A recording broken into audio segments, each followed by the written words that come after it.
The red balloon floats again. And this time, Derry feels more alive and more cursed than ever.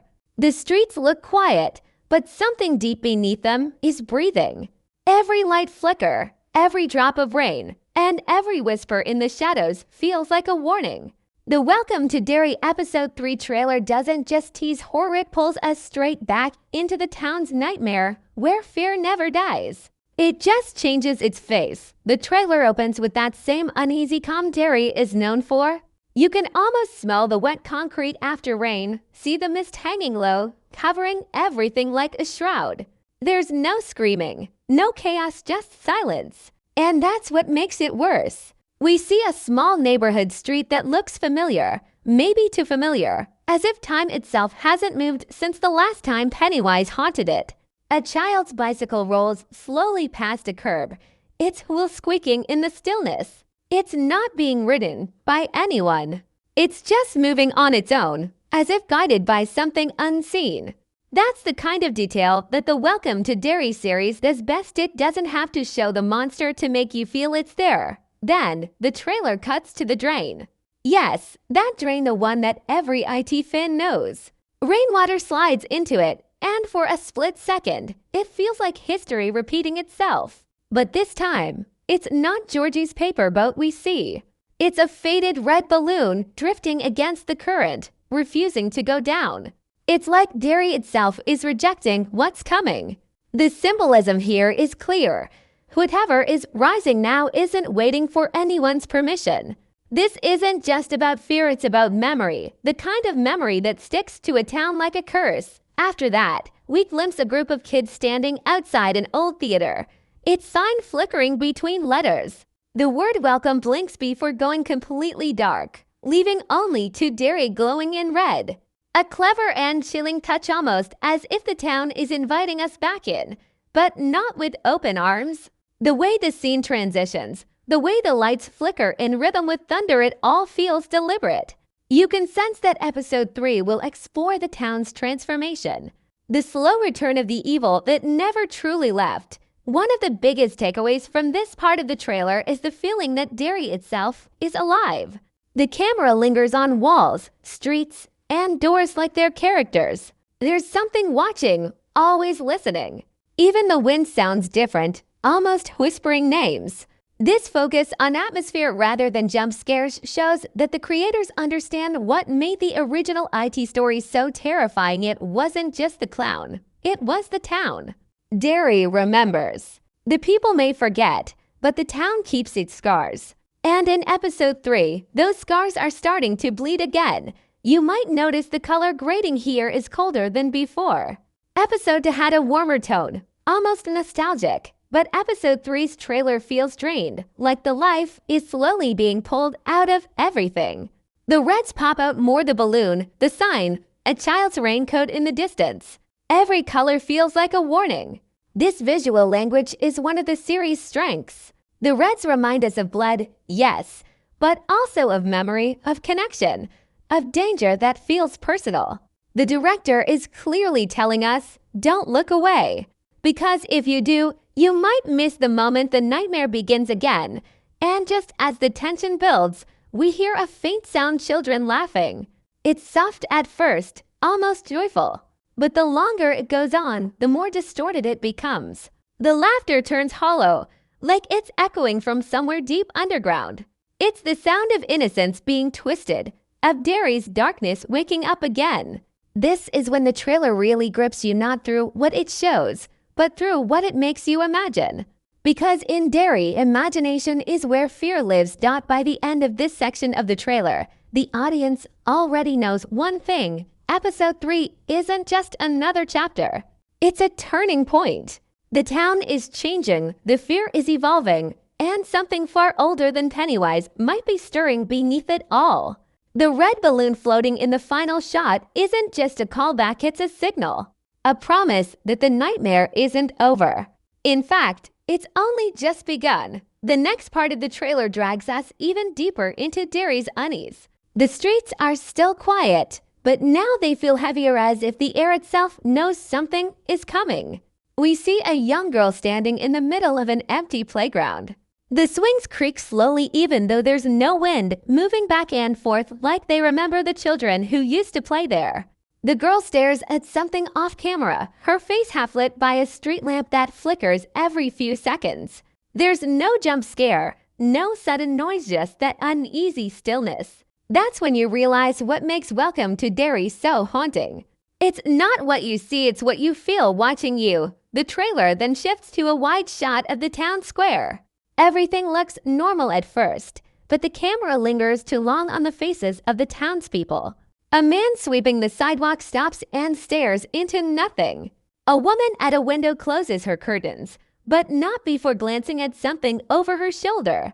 Each face carries a trace of recognition, like they've seen the evil before but pretend not to. That's the curse of Derry. No one ever talks about what happened, but everyone remembers it in silence. It's this shared, buried memory that gives the show its pulse. Evil doesn't need to shout here. It whispers through people's eyes. Then, the trailer cuts to what looks like an old high school hallway. The walls are covered in water stains, and the fluorescent lights buzz overhead. A group of teens walks cautiously through, flashlights trembling in their hands. They're not the losers club we know from the films, but they carry the same mix of fear and curiosity. One of them stops to look at a notice board where dozens of missing posters are pinned. Children, teens, adults all gone without a trace. The camera zooms in slowly until we see one familiar name. It's faint, half-torn, but it's there. The implication is chilling. The cycle of disappearances hasn't stopped. It never has. A sudden cut shows one of the kids, a boy named Robbie, sitting alone in a dim diner. The neon light from outside flashes across his face, revealing tears he's trying to hide. He's holding something, a small, folded paper boat. But it's not Georgie's. This one looks newer, like he made it himself. Maybe he doesn't even know why. Maybe the memory of what happened decades ago has somehow reached him. It's moments like this that show how Welcome to Derry isn't just about horror. It's about inheritance. Fear here isn't learned, it's passed down. Next, we get a glimpse of an older man sitting in a dark basement filled with old photographs. He's muttering names, the camera circling slowly around him. On the table, we see old newspaper clippings, mysterious disappearances, return to Derry, and local man claims to hear voices in the sewers. His hands shake as he flips through the papers. And we notice something terrifying. Some of the photos are moving.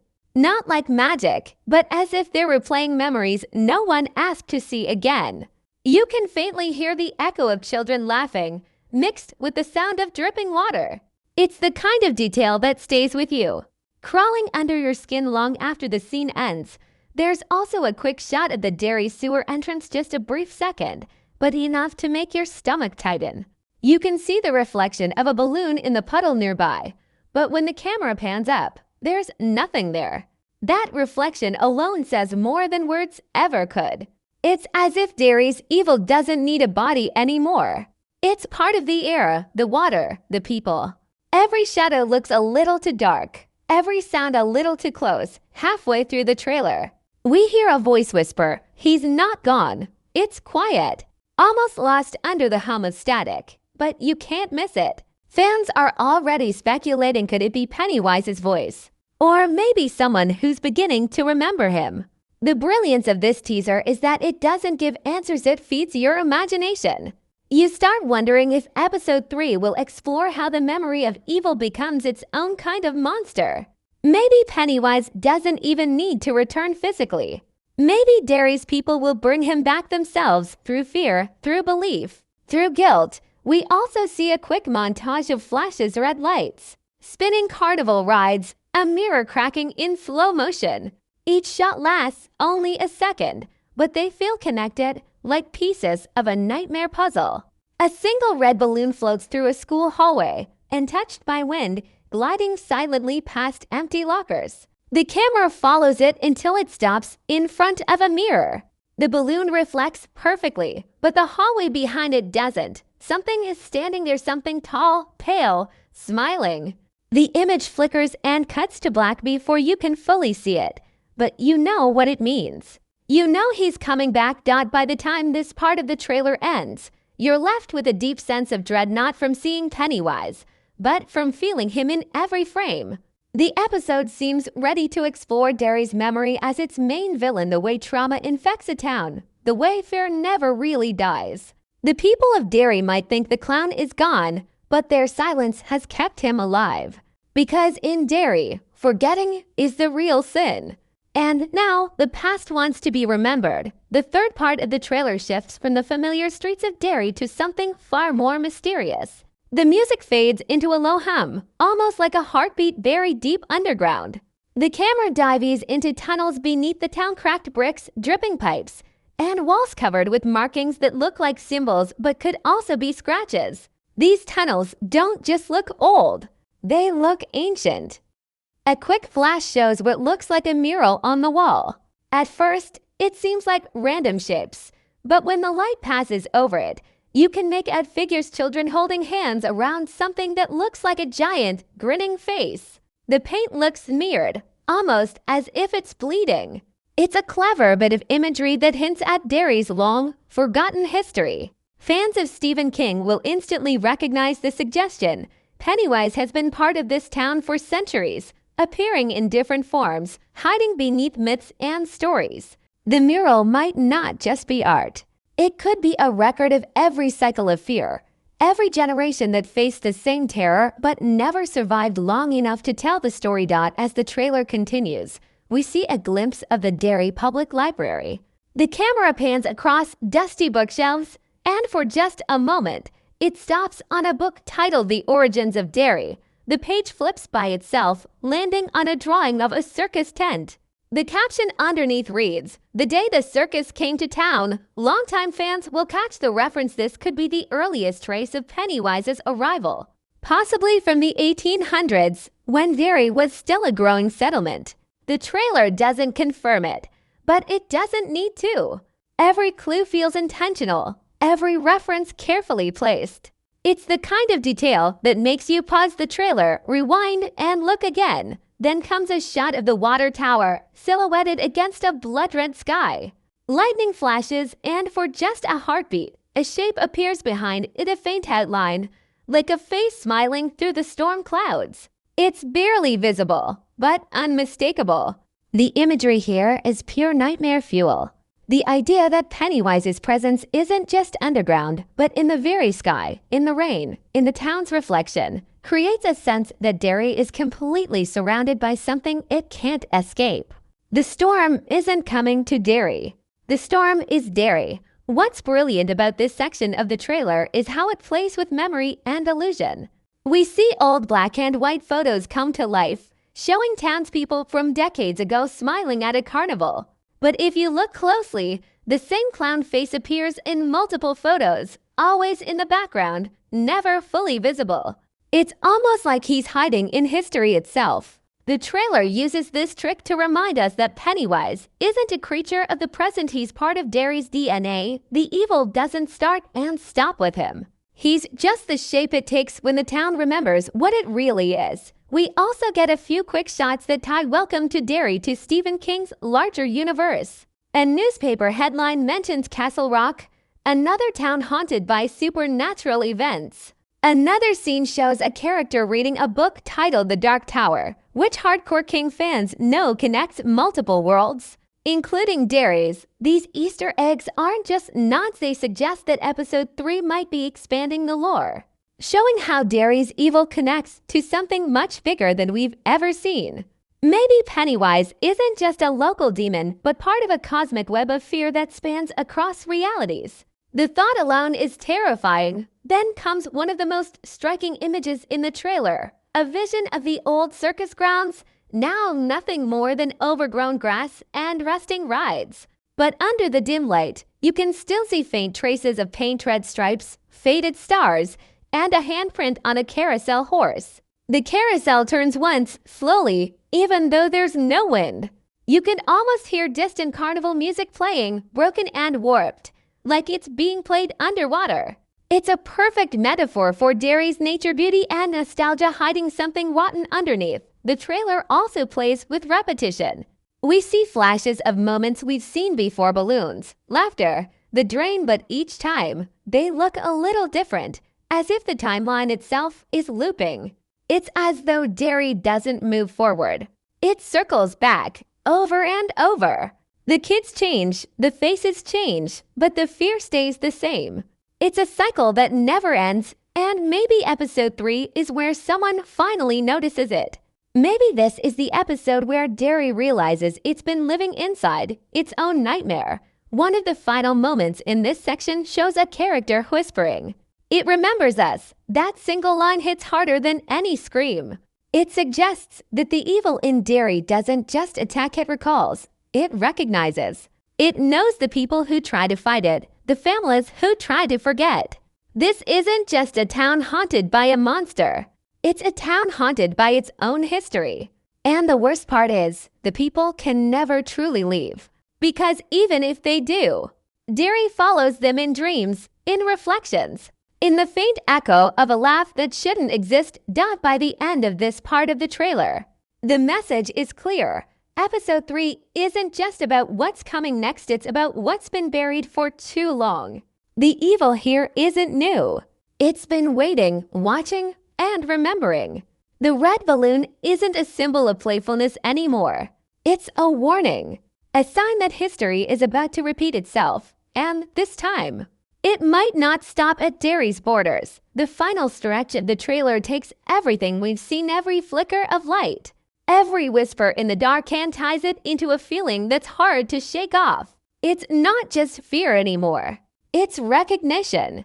It feels like Derry itself is waking up, remembering what it used to be, and preparing to show its true face again. The sound design shifts into something strange and uneasy, a soft hum layered with distorted laughter, echoing like it's traveling through miles of tunnel. The screen fades to black, and then, slowly, a single red balloon rises into view. It's quiet at first, floating gently upward, until the surface ripples like water and reveals faint reflections, faces, eyes, mouths, all staring back. It's not just a balloon anymore. It's a mirror of every soul Derry has taken. From this moment, the trailer moves fast, cutting between flashes that feel like memories, nightmares, and premonitions all at once. We see brief glimpses of the characters we've been following, each one caught in a moment of realization. The young girl from the playground stands in front of her mirror, whispering, "It's coming back." Robbie, the boy with the paper boat, is running down a flooded street, clutching something we can't see.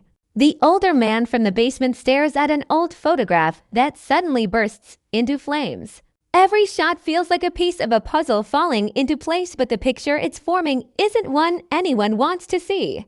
The trailer doesn't show Pennywise outright, but his presence is everywhere, in the corners, in the reflections, in the way people move as if pulled by invisible strings. Then comes one of the most haunting moments. The camera glides through the Derry Carnival at night. The ride spins slowly, lights flickering like dying stars. There's no music this time, only the faint sound of someone humming Oranges and Lemons, the same nursery rhyme from IT Chapter 2. It's twisted, slower, almost mournful. The Ferris wheel creaks as it turns, and in one of the cars, a red balloon is tied to the seat. No one is there, but it sways gently, as if someone invisible just sat down. It's a small detail, but it carries a massive weight. It's not about showing fear anymore. It's about expecting it. You know something terrible is going to happen. You just don't know when. Theories around episode 3 have already exploded online, and this part of the trailer feeds every one of them. Some fans believe the show is hinting at a rebirth theory, that Pennywise isn't just returning but evolving. His laughter, now layered with echoes of children's voices, could suggest that he's absorbed more than just their fear. He's absorbed their essence. Others think the show might reveal that Pennywise is only one form of something much larger, an ancient entity that can take any shape it wants, maybe even human. A few sharp-eyed fans have pointed out that several new characters share subtle facial traits, a smirk here, a glance there that look eerily familiar. It's as if the evil is starting to bleed into people, using them as vessels. The line between human and monster might be thinner than ever before, but beyond the horror, there's something emotional hiding underneath. The trailer hints at grief, guilt, and the price of forgetting. You can see it in the way the characters look at each other like they know they've inherited something terrible. Derry's curse isn't just supernatural. It's generational. Every parent who looked the other way, every survivor who stayed silent, helped shape what's coming now. Episode 3 seems ready to confront that legacy head-on. Maybe this isn't just about fighting a clown, it's about facing the truth that fear thrives when people pretend not to see it. One particularly striking moment shows the group of kids standing together, facing a tunnel glowing faintly red. They look terrified, but none of them turn away. This image feels symbolic, the next generation stepping into the darkness left behind by the last. The trailer lingers on their faces just long enough for you to see determination hiding beneath the fear. That's what makes Welcome to Derry so powerful. It's not only about terror, it's about endurance. It's about how people, even when haunted, still try to fight back. Then, just when it seems like the trailer is over, there's one final shot. The camera pans down into the sewers again. The dripping water echoes louder now, forming a rhythm that almost sounds like laughter. Slowly, a faint light appears in the distance, pale, yellow, flickering. As it moves closer, you realize it's a single eye staring straight at the camera. The image freezes, the sound cuts out, and a voice whispers, "We all float again." Then the screen cuts to black. No title card, no music, just silence. It's the kind of ending that leaves you